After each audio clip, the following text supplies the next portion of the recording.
Face au parti pris, nous rejoignent Ruth Elkrieff pour la politique, Pascal Perry pour l'économie, Abnouche Chalmani pour l'international. Bonsoir à vous trois, et c'est vous qui commencez, Ruth. Alors décidément, on a dit que Trump était très présent de plus en plus dans la politique française, c'est assez logique, en vue du débat sur 2027. Mais Donald Trump, le soupçon grandit aussi, parce qu'il y a un nouveau témoignage du côté des magistrats français dans le procès de Marine Le Pen, nous dites-vous. Voilà, alors pendant que Donald Trump à la tribune de Davos cherche à humilier l'Europe, en fait, des émissaires tentent de saper un peu les fondements de notre système démocratique à leurs yeux complètement dépassés.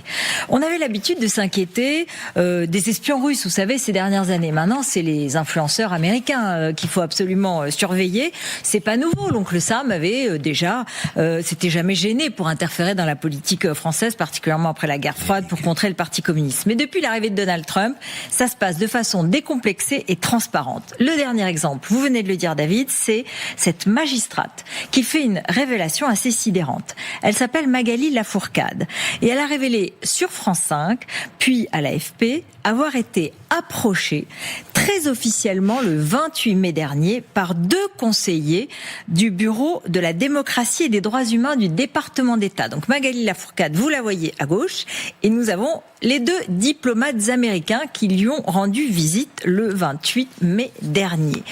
Ils étaient à la recherche, je cite, d'éléments qui auraient prouvé que Marine Le Pen était victime d'un procès politique et qu'elle était injustement traitée, que la procédure visait seulement à l'écarter de la présidentielle. C'est ce que dit Magali Lafourcade.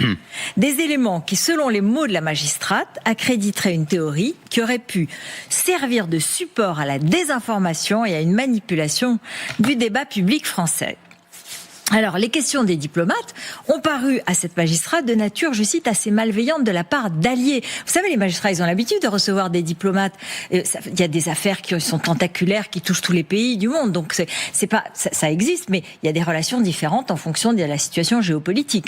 Et donc là, elle a été surprise d'avoir des propos qui lui semblaient une forme d'immixtion, une forme d'ingérence.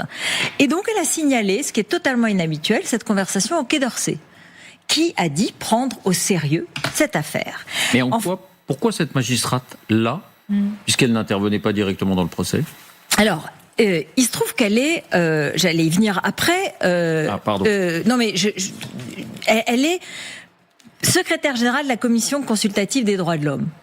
C'est son titre, et c'est peut-être à ce titre, puisque eux sont du Bureau de la démocratie et des droits humains du département d'État. C'est peut-être pas tout à fait la même conception qu'on a, mais disons qu'il y aurait eu une correspondance entre les deux.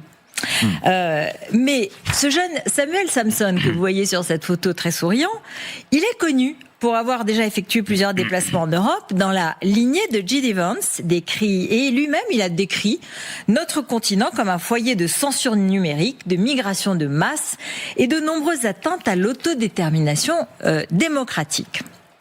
Mais ces militants MAGA, parce qu'il ne faut pas les appeler autrement, ils viennent du département d'État, mais ce sont des militants. Ils ont tapé à la mauvaise porte, parce qu'ils ignoraient sans doute à quel point les magistrats français sont sourcilleux sur leur indépendance. Cette femme, elle est justement secrétaire générale de la Commission consultative des droits de l'homme, encore une fois, peut-être pas avec la même conception, donc ça l'a choquée. Et elle vient de publier un livre, On ne peut plus d'actualité, La justice en procès, les populistes à l'assaut de l'état de droit, dans lequel elle raconte à quel point les juges sont devenus des cibles avec la montée des partis populistes dans le monde et notamment aussi en Europe. Bon, donc ils ont vraiment frappé à la mauvaise porte. Bon, après c'est vrai que ces révélations, elles viennent confirmer une volonté d'interventionnisme quasi jamais vue, un mépris du droit et des contre-pouvoirs. Il y a quelques semaines déjà, le président du tribunal de Paris avait vigoureusement dénoncé les menaces de sanctions américaines contre des magistrats qui avaient traité le dossier, eux, directement, des assistants parlementaires du Rassemblement national.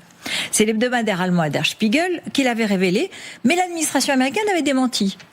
Donc, on pensait que c'était, on en était resté là, si vous voulez. Ce qui est étrange, c'est d'agir d'une certaine manière à visage découvert. Exactement. Exactement, c'est en ça que c'est décomplexé. Et je finis sur cette affaire parce que quand quand Der Spiegel avait sorti cela et que ça avait été démenti, même Marine Le Pen n'avait pas apprécié. Parce qu'elle avait dit, mais ça a l'air d'être des pressions sur les juges qui sont en train de la juger en ce moment même en appel. Ça peut se retourner contre moi. Alors, moi, ce que je crois, c'est que ces différentes révélations démontrent à l'évidence une offensive organisée pour aider au niveau international les alliés MAGA, y compris, et ça va quand même très loin, en tentant d'intervenir dans les affaires judiciaires. Les idéologues de la nouvelle droite américaine veulent balayer les élites européennes d'aujourd'hui, veulent les remplacer par leurs alliés. Mais cette croisade, si elle est inquiétante, elle est quand même exécutée pour le moment de façon maladroite. Elle est ignorante de nos usages démocratiques, elle sous-estime notre résistance à ces attaques, et elle se révèle plutôt gênante pour ceux qu'elle veut défendre. Donc, c'est plutôt contre-productif. Exactement. Pour le moment, il me semble que ça peut être plutôt contre-productif. Et c'est très intéressant, parce que dans cette montée des nationalistes et populistes européens, Trump, avec tous ses excès, va commencer vraiment à les embarrasser sérieusement et donc peut-être influencer les scrutins à venir, mais pas dans le sens qu'il aurait voulu. Non, mais je suis. Ça me paraît évident qu'ils essayent d'influencer, mais j'ai pas la mémoire courte. Je pense tout de suite à l'administration Obama, où l'ambassade américaine en France servait de plateforme au financement d'associations de décoloniaux, d'indigénistes, etc., et qui ont eu une réelle conséquence sur des ruptures sociétales que nous avons vécues. Ça, c'était avéré. Et ça, c'est avéré, bien sûr. Il y a une distribution d'enveloppes. L'ambassadrice américaine, à l'époque, passait son temps à recevoir les décoloniaux, à leur filer des enveloppes, à soutenir des causes qu'ils pensaient proches. C'est-à-dire, en gros, ils ont importé en France des questions raciales que nous ne connaissions pas parce qu'on n'avait jamais eu ces questions qui avaient été soulevées et on le paye encore aujourd'hui. Donc ce sont des pratiques, vous voulez dire ? Moi, je pense que toutes les démocrates comme républicains l'ont fait. Après, les démocrates étaient visiblement plus subtils. Là, j'avoue que c'est un peu en boule désert, donc c'est tellement grossier qu'effectivement, ça peut être contre-productif. Pascal, votre parti pris économique. Alors vous dites, les spécialistes de l'économie, les amateurs d'économie voient des choses que les autres ne voient pas. L'Europe, face à Trump, a dans ses mains une arme qu'on évoque très peu et vous allez nous expliquer laquelle. Alors, la dette américaine, premier point, c'est le point faible des États-Unis de Donald Trump. Alors, certes, c'est un point faible relatif, d'abord parce qu'il y a des droits de douane qui rentrent aujourd'hui. Parce que cette arme, c'est la dette américaine. Oui, c'est la dette américaine.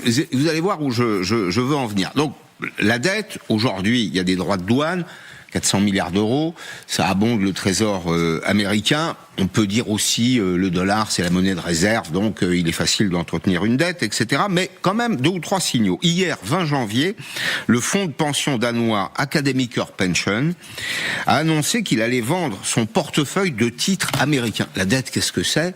C'est quelque chose que vous mettez sur le marché. C'est des titres.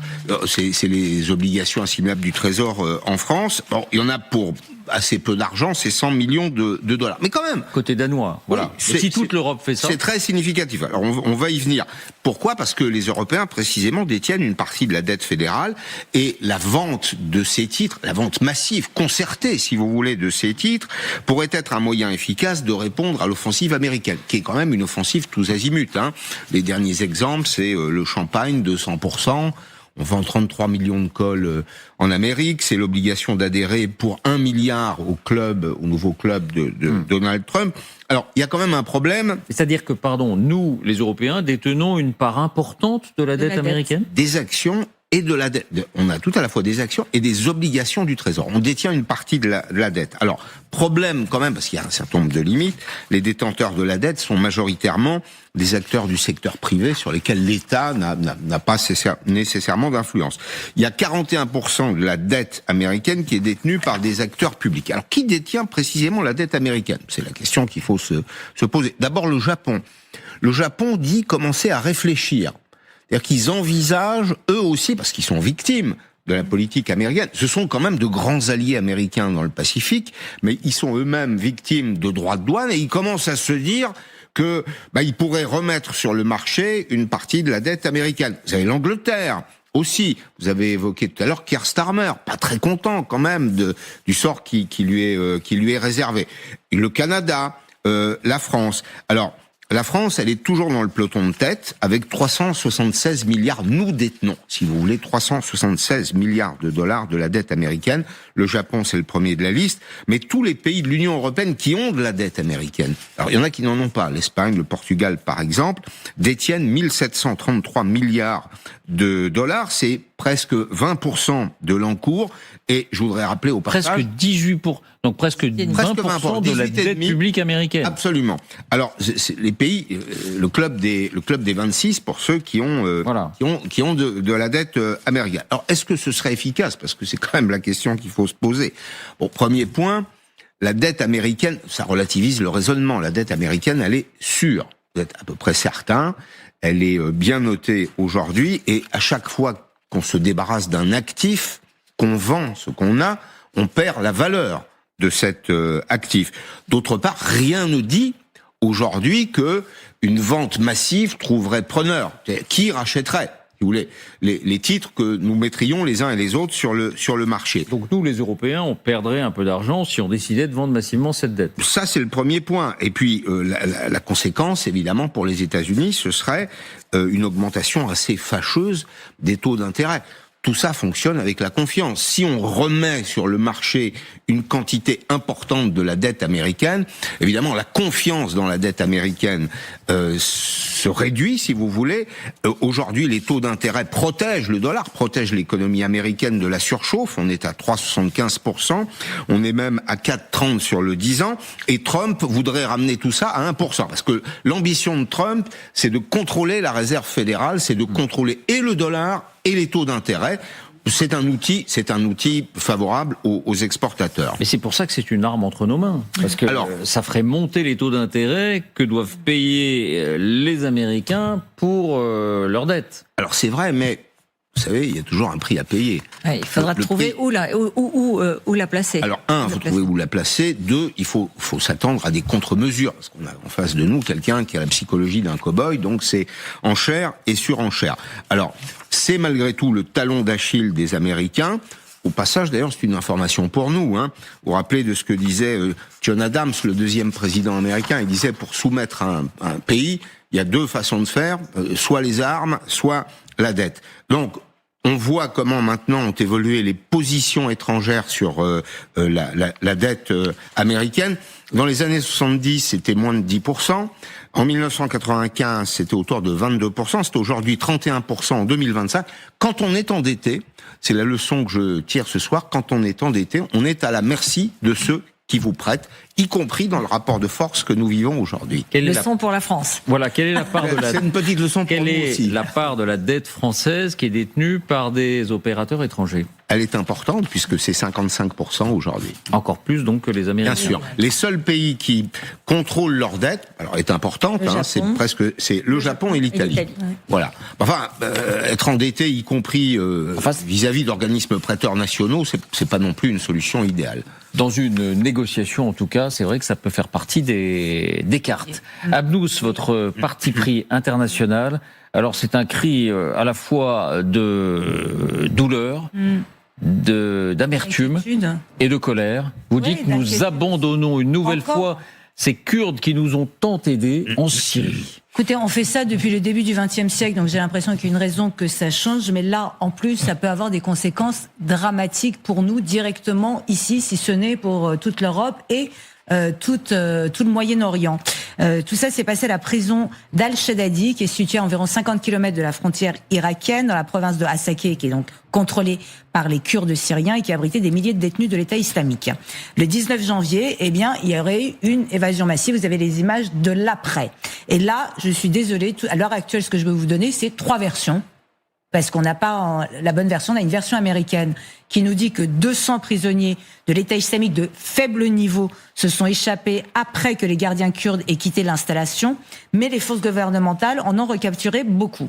Il y a quelques heures, les Américains ont aussi rajouté qu'ils allaient transférer 7000 djihadistes vers l'Irak. Ce qui m'inquiète encore plus puisque, honnêtement, à mon avis, l'Irak, c'est plutôt une passoire et ça risque d'être encore plus compliqué. responsable américain s'exprimant sous couvert d'anonymat a précisé qu'environ 600 combattants étrangers de l'État islamique avaient déjà été transférés de Shadadi, mais on n'en est même pas sûr. Enfin, tout ça est totalement flou. La version du gouvernement syrien, c'est que 120 membres de l'État islamique s'étaient échappés de la prison de Al-Shadadi et que 81 d'entre eux avaient été recapturés. Et enfin, la version des forces démocratiques syriennes kurdes, les FDS, à travers son porte-parole Farhad Shami, c'est qu'environ 1500 membres de l'État islamique s'étaient échappés, incluant à la fois des étrangers et des ressortissants syriens, et il impute la libération de l'évasion de ces prisonniers aux forces gouvernementales. Parce que la toile de fond, c'est que les forces du gouvernement syrien sont en train de chasser les Kurdes des territoires qu'ils contrôlaient. Exactement. Ce qui s'est passé, c'est que... comment dire, j'allais dire, il faudrait remonter en mars 2025 où un premier accord n'a pas été respecté entre les Kurdes et le gouvernement d'Al-Shara, et tout a commencé à dégénérer le 5 janvier quand le leader des FDS, Mazloum Abdi, donc le représentant kurde, a rencontré des représentants du gouvernement transitoire. Al-Shara n'est pas daigné s'y présenter. Et à la sortie de la réunion, alors c'est allé très très vite dans les quartiers kurdes d'Alep. Il y a quand même 450 000 habitants, c'est parti en combat. 300 bâtiments détruits, plus d'eau, plus d'électricité, et 150 000 déplacés. Et là encore, je suis incapable de vous donner le nombre des morts. À partir de là, ça s'est déplacé à 450 km de Damas, du côté de Deir ez-Zor, et du nord-est qui était, j'allais dire, dans le panier de soutien américain, où ça devait être la zone préservée pour les Kurdes, pour une raison aussi très simple, c'est que c'est des zones extrêmement riches en pétrole et une grande zone agricole. Donc le territoire contrôlé par les nos Kurdes alliés, nos alliés qui ont été les Kurdes dans la guerre en Syrie, dans la guerre contre le groupe État islamique, cette zone-là se rétrécit. Exactement, et que vraiment, il faut le répéter, c'est que sans nos alliés, et vraiment il faut insister sur ce terme, kurdes, nous n'aurions pas réussi à venir à bout de l'État islamique, qui a été quand même, on a tendance, je sais, à tout oublier, à être une terreur pour leur population locale, mais dont les conséquences ont été aussi directement en France, le Bataclan et tous les autres attentats qui s'en sont suivis. Donc moi, ce que je sais, c'est que, vous savez que je surveille très sérieusement Al-Shara depuis son arrivée au pouvoir, et la réalité, c'est que c'est de la question kurde qui allait révéler son vrai visage, cravate ou pas. Et les Kurdes, et comment il allait les gérer. Et là où je commence à rigoler, c'est que pendant que ça se bastonnait, que ça bombardait les Kurdes, le 16 janvier, donc en plein milieu d'une guerre civile, Ahmed Al-Shara a publié un décret reconnaissant les droits des Kurdes syriens, l'identité kurde reconnue comme partie intégrante de l'identité nationale, le kurde établi comme langue nationale aux côtés de l'arabe, annulation des politiques issues du recensement de 1962 qui avait privé de nombreux Kurdes de nationalité qui la récupèrent, nouvel an kurde, le Nowruz, qui est une fête païenne zoroastrienne fêtée aussi par l'Iran, qui est reconnue comme fête nationale et jour férié payé, et là, Al-Shara se met à faire la danse des 7 voiles aux Kurdes. Très rapidement, on les coude.